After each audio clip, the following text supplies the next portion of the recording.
Ladies and gentlemen, welcome to the Greenbush Bus Driver Theory Test Prep Review. My name is Ronnie Williams, and I am very honored and pleased to be joined today by two just outstanding people, outstanding in many different ways. It's Ron and Betty Williams. The reason that they have joined us today is that they have a combined 50 plus years of driving experience. Me, I have no bus driving experience. However, I am somewhat good at putting together some on-demand lessons and materials. So I thought I would ask them to join me today. Also, sidebar, they are my parents, Ron and Betty Williams. I am Ronnie Jr. And I thought, you know what, who better could I invite and take a little time and learn a little bit more about what they do as far as driving a school bus. And I'm just pleased as punch to be joined by them today. Welcome, Ron and Betty Williams.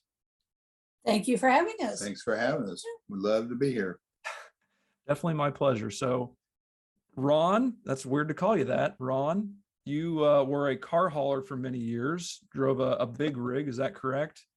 Yep. I drove a big rig, probably combined for about 37 years. And I retired 4 years ago. And I was talked into starting to drive a school bus. So I've had my own route now. This is my third year to be a route driver. Before I was just a sub driver. And in complete and total honesty, when I first took I had my CDL commercial driver's license, but when I took my school bus driver's test, I failed pre-trip. Very technical. And if you think you're driven a school bus and you don't want to look, or you've driven a truck or something and you don't need to read and understand what they're trying to get you to demonstrate to them, you'll be like me. You'll be walking away shaking your head. How did I fail? So Totally different monster, huh? They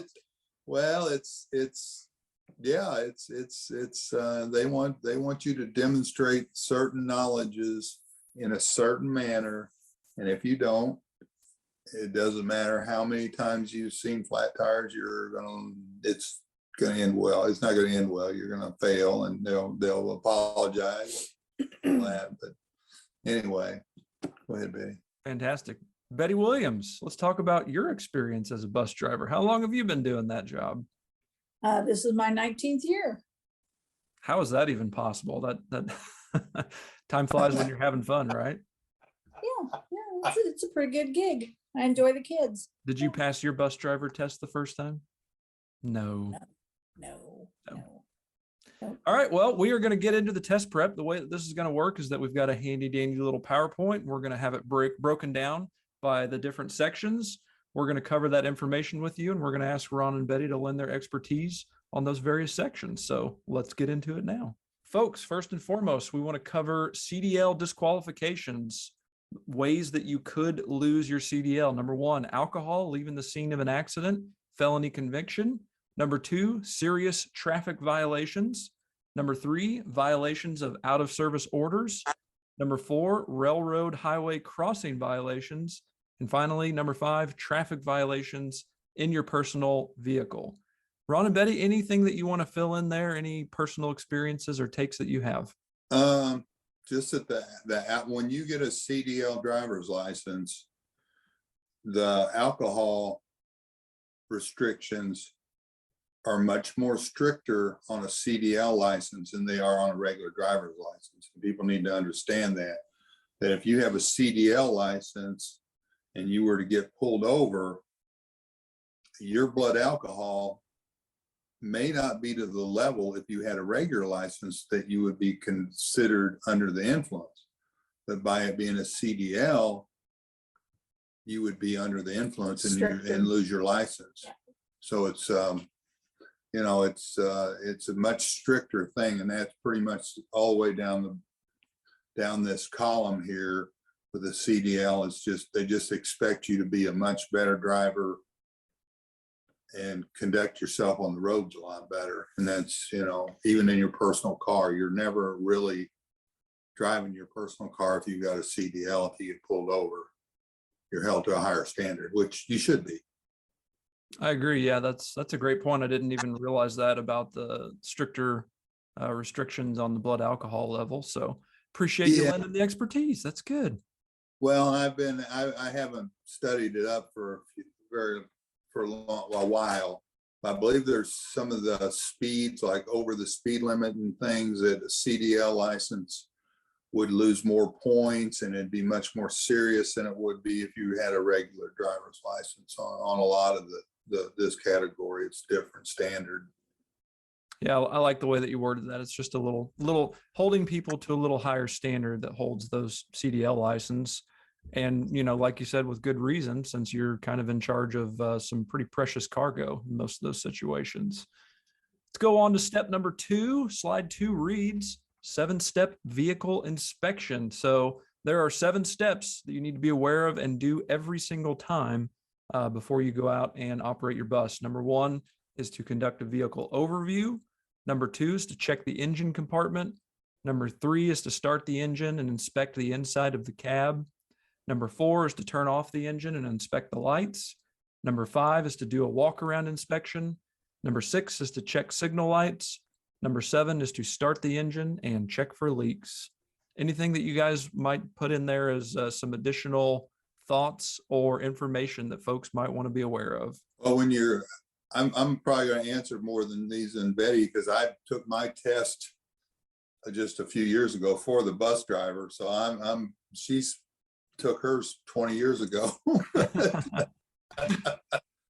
But Well, there's the stuff you have to do. a lot of these things you do, every day when you start your bus and you do all that. But when we get to talking about taking the test from the state to get your CDL and your school bus driver's endorsement, all these steps have certain technical elements that you have to demonstrate, like where it says check signal lights and check all your clearance lights. The state's going to want to know what color they're supposed to be. They want to know if they're clear and they're clean and they're the correct color and all that. When you raise your hood to look at your engine components, you're going to need to be able to identify, what's an alternator, what's a starter, what's your radiator, check what your belts on the front of your engine are for, and a lot of different things like that. And a person that's getting ready to take their test, in the state of Missouri, I know you guys are in Kansas, but it's you really need to be able to really get technical on all this stuff and do it all in the right order, or they're going to fail you. And and it can be a little embarrassing, like if you're checking your tires, like that's part of the thing. They want you to check your tires. It might be here, it might be in the overall view, but they want to know the proper air pressure in those tires. And if you don't quote them that, then you're probably not going to get credit for that part of the pre-trip. So it's just something that you just don't want to go in there thinking it's nothing to it. The state of Missouri's really changed their laws. They've had some pretty bad school bus crashes the last 10 years, and they've really cracked down on it. And it's to the point where I'm sure we're like you guys are. It's hard to find people to drive school buses. Yeah, for sure. Definitely a bus driver shortage in the state of Kansas. And I don't even know what color turn signals are supposed to be for a bus. I mean, I'm not a bus driver, but I've been stuck behind many a bus, and I'm guessing yellow. Is yellow the correct answer? Amber, yeah, amber. Amber, Yeah. ooh, technical. Yeah, and your stoplights are all red and your taillights are red. And then it makes sense, because if you're coming up behind somebody, you see red lights, you're coming up behind them. You're not meeting them, That's right. Yeah. Just, pretty common sense stuff. Yep, for sure. Awesome. All right. Slide number 3, inspections. You want to check your lights and reflectors. You want to check your tires, mirrors, gauges, You want to check and make sure that you're not having any leaks, check your safety equipment. And then last but not least, check the glass, make sure there aren't any cracks or anything like that. So anything you guys might add into that one? Well, that's what we were just kind of talking about. They're going to want to know, like, lights and reflectors. They're going to want to know what tires. When you look at your tire, what are you looking for? Are you looking, don't just say, hey, the mistake I made first time was I looked at that tire and I said, it looks good to me. Well, that's not going to score very many points.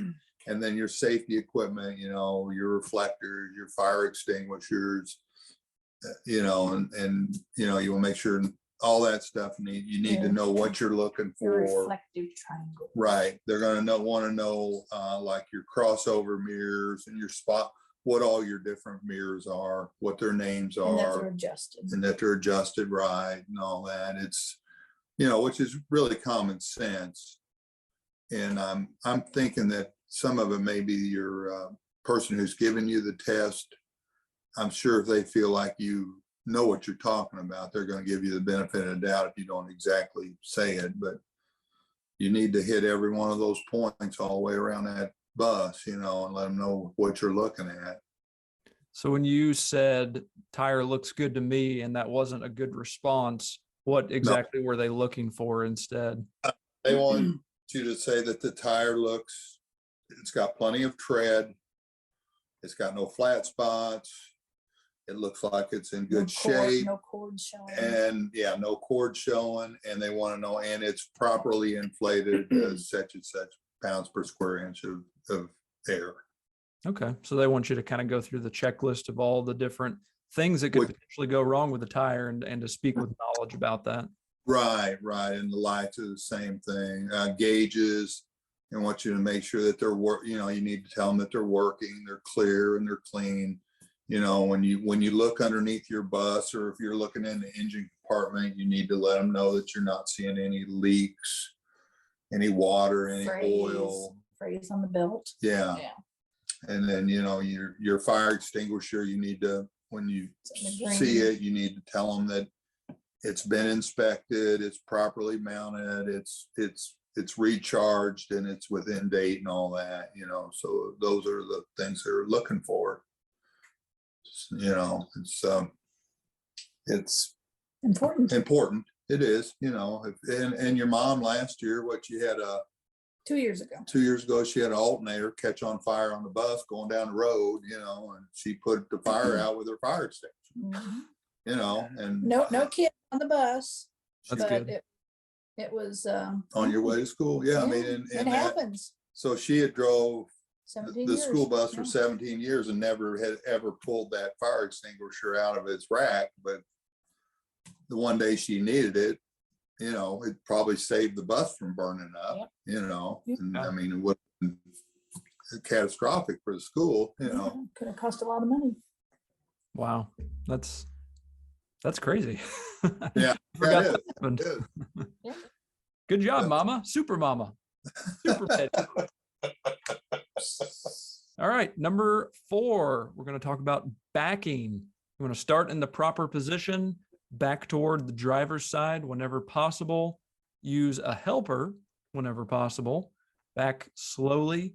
Use mirrors on both sides of the vehicle, and determine a path. Anything you guys might provide as an additional piece of information on this one? Yeah, I'm assuming that when you go to take your CDL in Kansas, they're going to have like a course set up, a skills course. Yep. Where you're going to have to do certain things and Maneuvers. demonstrate that you can do it, and then you'll go on your regular road test, and that's important. And Might want to practice first. yeah, that's the thing. Practice. If you're the reality of it is, if you're a person that's never driven a larger vehicle, and then you go out and get your CDL and you go drive the school bus and whatever, you're going to be a little unfamiliar. I don't, if you get 100% on your driving test, it still doesn't get you ready for that foggy morning when it's raining and It's dark. you don't have a lot of experience, and Yeah. you're kind of trying to figure out where these kids live at Mhm. anyway. Mhm. And you may wind up backing in driveways to turn around and things, Oh, and you yeah. just probably the biggest thing is back slowly. Mhm. Yeah.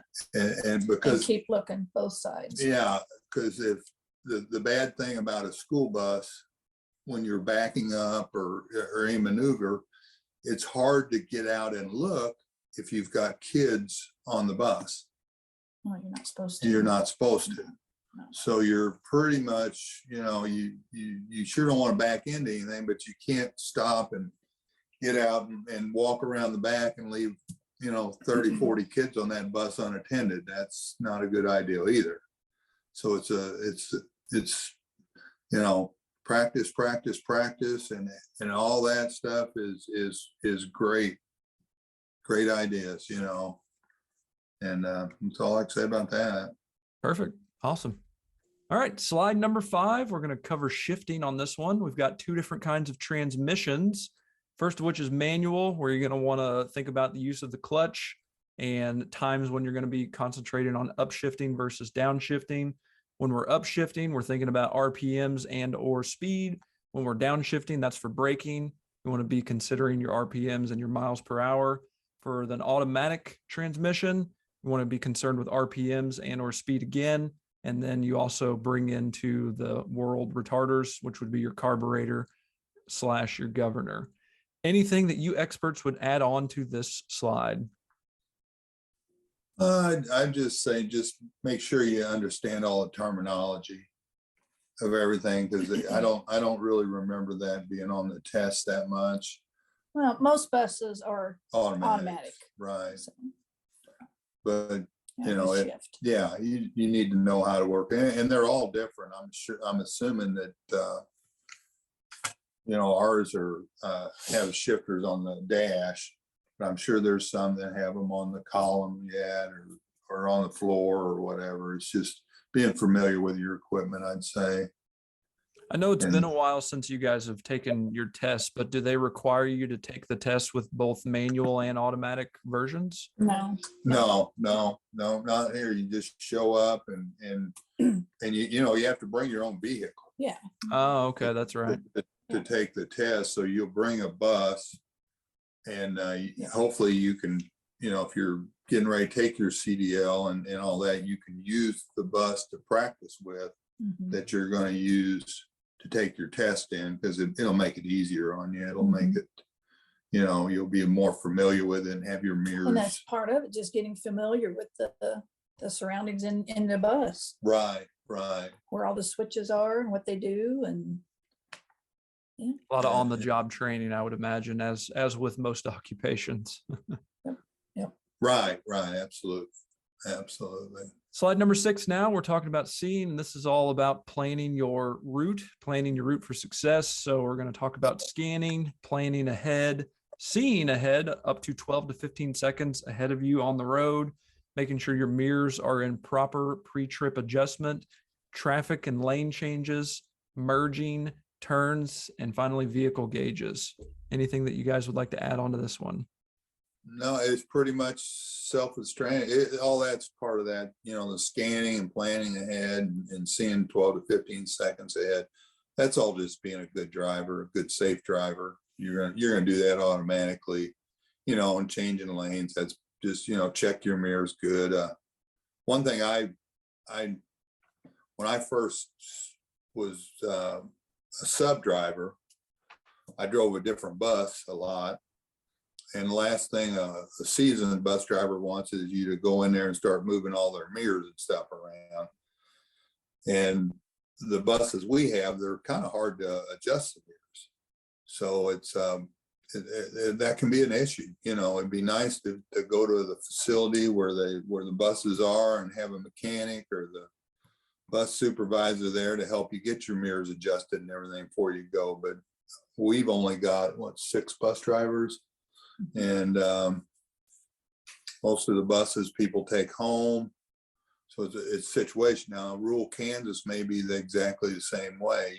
You may jump in your pickup truck and drive out to Joe's house and get his bus to run his route, you know, because he's sick or something, you know. So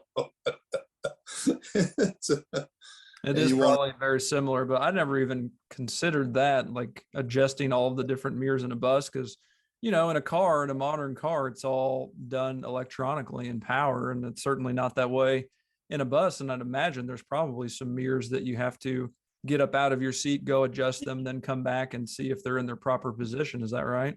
Right. It's much, and some of them on our buses, the side mirrors, you just about have to have a ladder to adjust them because they're tall, you know. Once you get assigned a bus and you get them, you know, adjusted right, you never have to really change them unless you run into something or one of them gets broke or something, you know. But it all just comes down to being careful and safe, you know. Just because your mirror's out of adjustment, that doesn't mean that you don't know you don't need to find out what's beside you. So there's no excuse, you know. You need to adjust your mirrors, but when you're driving, you also need to know what's going on around your vehicle, whether the mirrors are in or out of adjustment. It's, you know, it's important. And then, you know, like we were talking about Betty and her bus catching on fire. Usually when things happen, it's months or years apart, and it's so random that you just have to be on guard constantly. Yeah, I like that. I think that you called it defensive driving whenever you were kind of teaching me driving and doing your driving school thing. So I think that's always a good mindset to have, is to be a defensive driver. Slide number 7, we're going to talk about signaling. Primary purpose for signaling is to prevent accidents. We use signals when we turn, of course, when we do lane changes, flashing lights when parked along the side of the road, when we are slowing down, passing. We also use hazard triangles, which is something that you mentioned a little bit earlier, 200, 400, 500 feet behind the vehicle. Any additional things that you guys might offer with this one?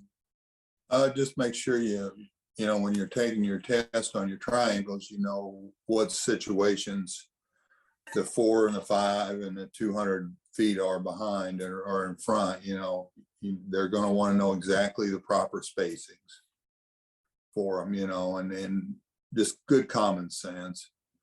So can you talk me through that? What are the reasons or times that you would do something different with your hazard triangles at those different intervals that are marked out there?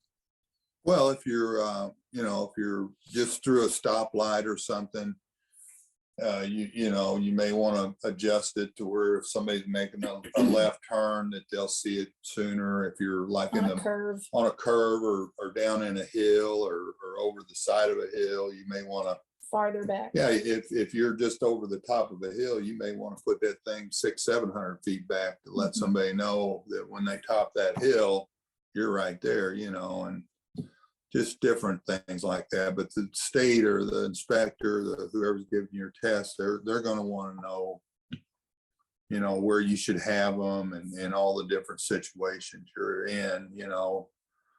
Just as a layman out there doing the job, just could use good common sense, you know. If it's rainy and it's a little dark or whatever, and you're dry and somebody's coming up on you, you want to give them all the notice they can, you know, with it. And then you also, on all this stuff, especially hazard triangles and all that, you need to, you know, get in your mind, what am I going to do if I do break down and I've got a busload of kids? What's my procedures for that, you know? And it's not a perfect world. Yeah, having your plan B and C is always good when you're working in the world of education and kids. Right. And one thing I always try to remember when changing lane, turn, anything that has to do with being safe on the road is just remember, you're hauling kids here. You're not hauling grain or cars or anything like that. And they're, you know, yeah, you want to get them to school on time, but you want to get them to school safe. Slide number 8, we're going to talk about stopping, road conditions and surface, hydroplaning, the speed, the size of the vehicle, the weight of the vehicle, how all of those things influence that. Your tires, your steering tires, minimum of 4 out of 32 for winter. ABS brakes, the benefits of those, how it doesn't reduce distance. traffic, and finally downhill grades. Ron, what can you tell us about this one? Well, they all change whenever your road conditions are bad, and hydroplaning and all that's involved with speed. If you're going too fast road conditions, your hydroplaning, would be a lot easier to do. And, your 4/32, that's your depth of your tread for your steering tires. Any tread that's less than that depth, then they feel like your chances of hydroplaning go up because you don't have enough tread to push the water out. And, benefits of ABS brakes, of course, they keep you from sliding or whatever. They don't lock up like the old ones did. And then, traffic is just, it's just something you got to deal with. It's so funny out here. We're rural, big time rural. I spend most of my route driving on gravel roads, and you would think that would be pretty safe. Eventful, yeah. But the amount of people that I run into every day that are driving way too fast on these gravel roads, and anybody that's driven on a gravel road, when you got to slow down and stop, guess what? You just slide. And, so you wouldn't think we'd have any traffic problems here, but the traffic and what they're doing can definitely cause you a safety issue, and, we have different things here, but overall, this all just goes back to being just a good, safe driver. And then someone who's not used to driving a bus or anything, and the weight of the vehicle, you got to get used to the braking. If your brakes are wet, well, they're going to brake a little slower because you got to dry them out. And here, I know you guys got gravel roads too. You got to be careful if you meet somebody or you get on a gravel road and you get a little too far to the right or the left. Guess what? You just the gravel road, when it's wet, will just kind of roll off in and you'll go in the ditch. So it's definitely not easy. Yep, a little bit different than driving a regular vehicle. Just got to be safe. Yeah, very much so. Number 9, we're going to talk about stopping distance, your perception of the distance versus the reaction and the braking distance, all 3 total stopping distance and the average reaction time of 1/4 to 1 second. What can you tell us about this one? Well, you just need to really read your book about taking your test so that you understand the different distances that it's going to take to stop. And then a lot of that, once you start driving a school bus, and the people that have done it for a few months or weeks or whatever will get real good at it. But at first, you just need to realize that you just got to err on the side of safety. My nephew Josh, he always talks about his wife. She drives like she stole it. She's either on the gas or on the brake. One of the two. And that's the thing about any commercial job or driving a big vehicle, you have to be much more. You have to find that happy medium between braking and giving it gas to where you're, allowing yourself plenty of time to slow down and stop. Yeah, being more predictable on the roadway for other people around you, because it does take a little bit longer for a bus to stop and to get going again. So anytime I think that you can make that a little more predictable for the people around you, probably going to be safer for everybody on the road there. Right, and like we said a little while, you're not in a race. Yeah, you're just trying to do your best to stay on some sort of schedule and to get the kids home and to school safely. And so if you're getting off that gas way too early and just kind of making and slowing down easy, that's fine. Mm-hmm. Much rather have that than the other. Mm-hmm. Goal number 1 is to get them there safe. That's it. Never forget that. Slide number 10, managing space. Think about the space ahead, the most important, stopping, space behind, tailgating. Everybody loves that. Space to the sides, the center of the lane, space overhead, space below, space needed to cross or enter traffic, space for turns and tail swings. When I think about the possibilities of being a bus driver someday, I think this is the kind of thing that really scares me from being able to take that leap and drive a bus, just because it is such a big vehicle and you have to allow yourself so much more space. And you're a rural driver. And I think if I was going to be a bus driver, that'd be a great place to start. I can't imagine how difficult it would be to operate a bus in a real dense city condition like Kansas City, for example. But anything you want to throw in here for folks? Well, I think the first word in every one of those where it says space, the more space, the better. You know what I mean? It's just the more room you got, and you know, it's like I said, space under you or around you or tailgating or any of that. I mean, if you're driving and you're on somebody's tail, you probably shouldn't be a school bus driver. No. You know, if you've got a problem with tailgating, or if you're always in a hurry, or, you know, if you're constantly running into stuff with your own car, maybe this ain't for you. You know, I hate to say that, but, you know, it takes a certain attitude, I think, to drive a bigger vehicle and to drive a school bus. As Spider-Man's uncle says, with great power comes great responsibility. I think that probably applies here, wouldn't you say? Yeah, I mean, most school bus drivers, a lot of them are people that it's a part-time job here. I don't know what your situation would be there. So it's people that are either retired or somebody who doesn't need to work full time or has a business or whatever, you know. And it's, you know, it's just, it's very serious and very important, but yet it's a part-time job. Slide number 11, seeing and recognizing hazards, probably kind of important. So what are the move over laws for emergency vehicles, work zones, pavement drop-offs, foreign objects on the road, on and off ramps, blind spots at intersections, and loading and unloading zones, and at schools? So what would you offer our good folks on this one? Slow down. Yeah. Pretty good rule. Yeah. Always. You just got to keep your eyes moving. And that's the thing about Always be looking. about driving a school bus is, you know, I don't know if it's covered in this, but you know, you're also responsible for keeping track of the kids. You know, where, you know, the rural school we live in, we don't have bus monitors. We do have cameras on the bus. And when I see this here, you know, the pavement drop-offs and foreign objects, you really got to categorize what's important and what's not. And that's something I think that just comes with experience, you know.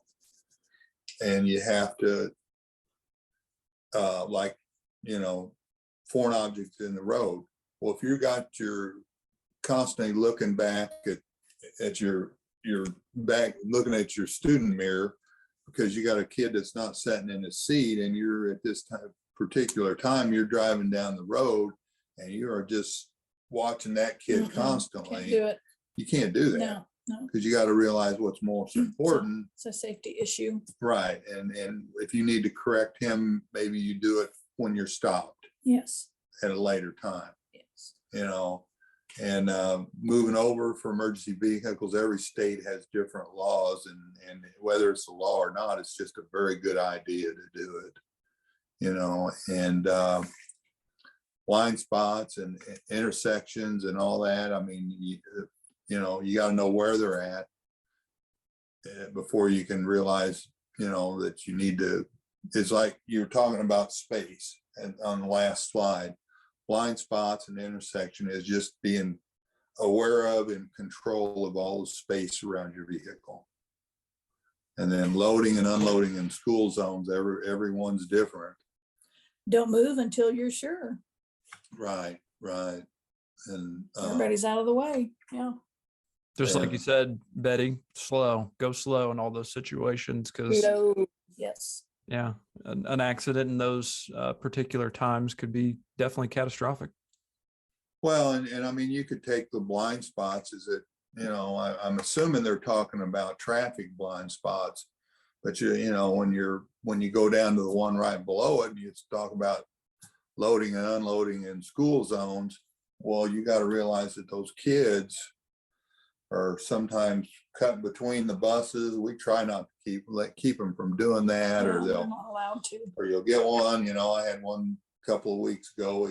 He got off the bus, and the first thing he did was he dropped his backpack and stuff on the ground. Well, he's down there trying to pick up his stuff, and that's really Very dangerous. the dangerous thing right there is you have to be able, if you guys will get anything from me, you have to prioritize certain things that you do.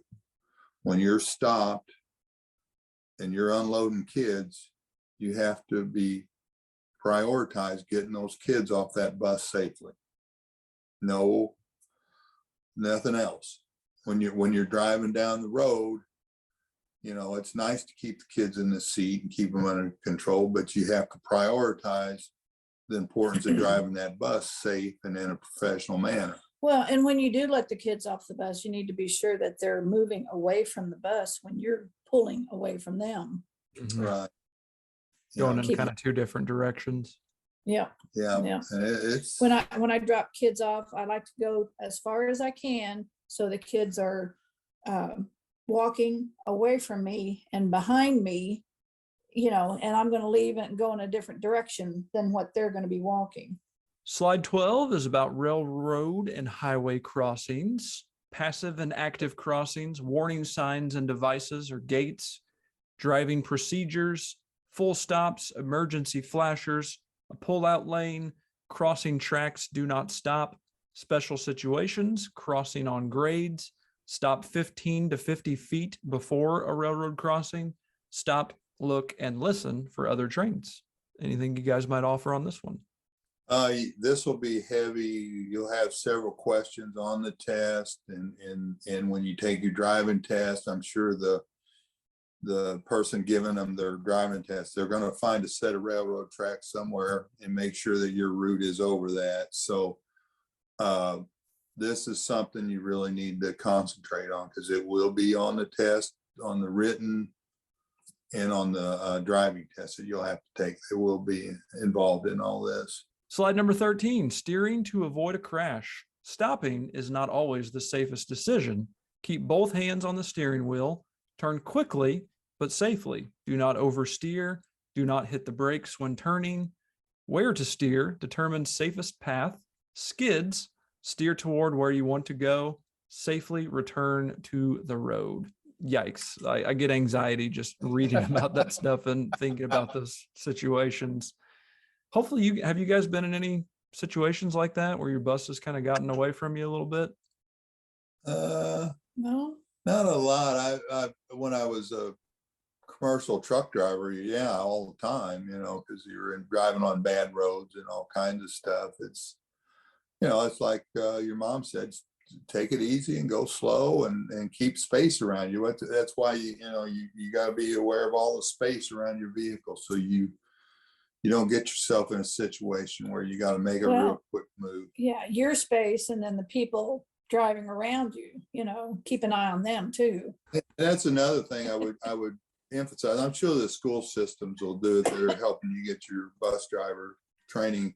Just make sure you get a current study guide. Oh yeah. To take your test with. It's going to change from year to year. I was seeing something, I think after the first year, there's going to be some CDL rules and regulations that are going to change a little bit going into next year. And that would be something I'd make sure I got a good current book that was up to, and use YouTube.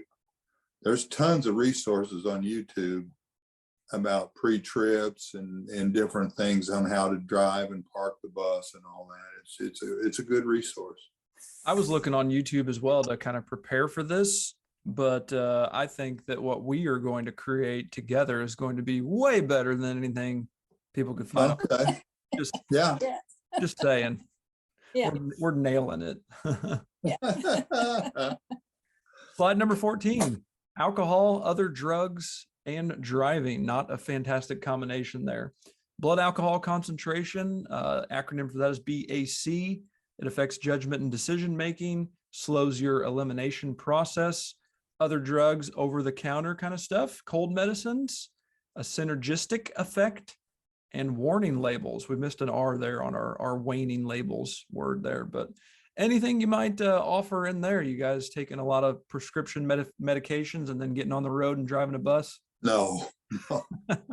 You know, and I mean, this would be more for someone that was driving a lot. I mean, you know, it's real life, you know. I mean, driving a school bus is reality, and there's nights that you'll get sick and you won't get a very good night's sleep, you know.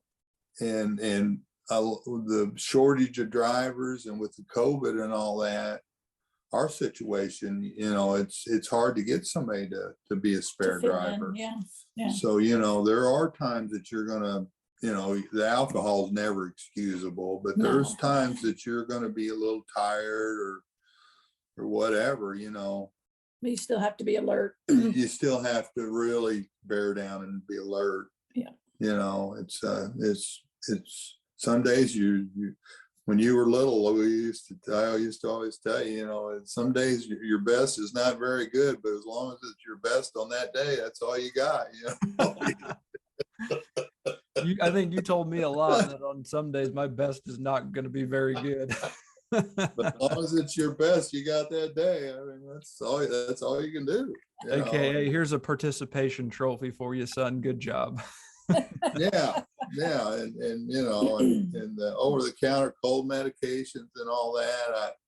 You know me, I never take a whole lot of that anyway, but I would never fault somebody who did. Slide number 15, hazardous materials, products that pose a risk to health, safety, and property during transportation. Hazard classes. Hazard placards must be readable from all 4 directions, and you want to keep shipping papers readily available.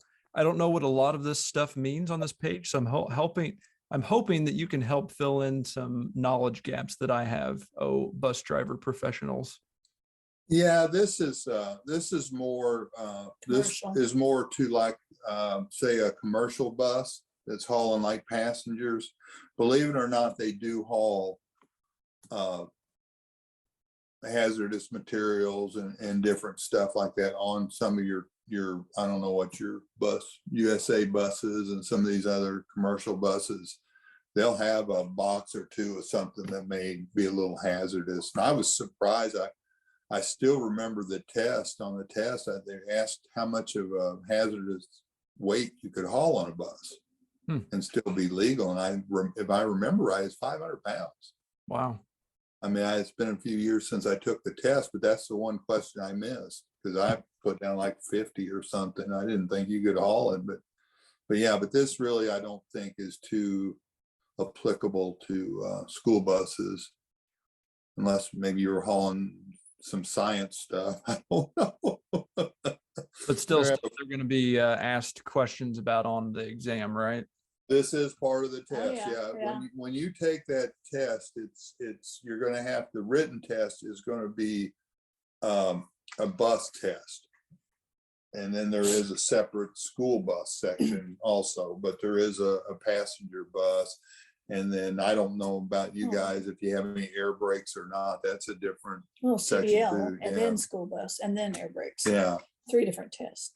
Wow. So if you want to, we don't have any buses with the air brakes. No. So. And ours are all automatic, so. Right, but by me having the original Class A, I just had to take the school bus. S endorsement. Yeah. Mm-hmm. Slide number 16, transporting cargo safely. Inspecting cargo, 3 hours or 150 miles. Gross vehicle weight rating. Gross combination weight rating. Weight limits. Don't be top heavy. I tell myself that all the time. It's hard this time of year though. Securing cargo, tie downs and blocking, cover your cargo, protect from spills and weather. Is this more commercial kinds of stuff here? Yeah, that's part of just your general knowledge on your CDL. you're gonna, just study your book, and they're gonna want to know exactly what's what, and you are supposed to stop every 3 hours and 150 miles and check your tires and cargo and all that. I'm sure that rule is strictly followed by truck drivers, isn't it? Should be. Should be. It probably isn't. I mean, the technology and stuff nowadays on trucks is just crazy. I mean, they have tire temperature gauges and that tell you how much air and how hot they're running going down the road. That's good. You got cameras, and a guy 1,000 miles away and your home office can look at the camera on your load and check your load. So, nowhere to hide, Mr. Truck Driver. It's all for safety. Yeah, it's all for safety. It's a bold new world. There's so much technology out there. It's eventually it's going to wind up in the school bus too. Yeah. And that would be great. Mm-hmm. I'm all for it. Yep. But our situation, our new buses we get are usually a bus that's 2 or 3 years old that another district turned in, From the city. From the city, yeah. They go to St. Louis and buy used buses. Yeah. So. Slide number 17 is about transporting cargo, and we're continuing that from the previous slide. Talk about header boards, headache racks, sealed and contained loads, containers, cargo needing special attention, dry bulk, livestock, hanging meat, and oversized loads. Head rack would be like the car hauler when you were putting your car on top of your cab. That was called the headache rack, and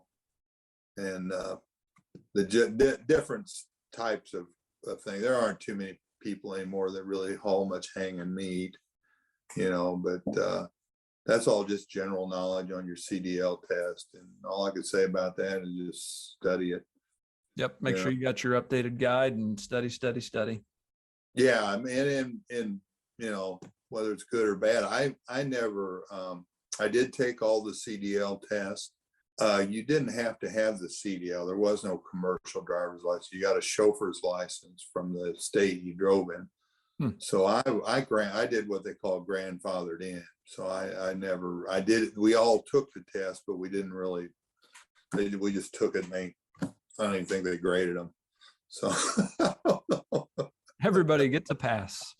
But then when I had to take that bus endorsement, I failed it. So. All right, we have reached slide number 18. It's the last slide, and I think that we're going to end on what we have alluded to this entire time, the most important thing, transporting your passengers safely.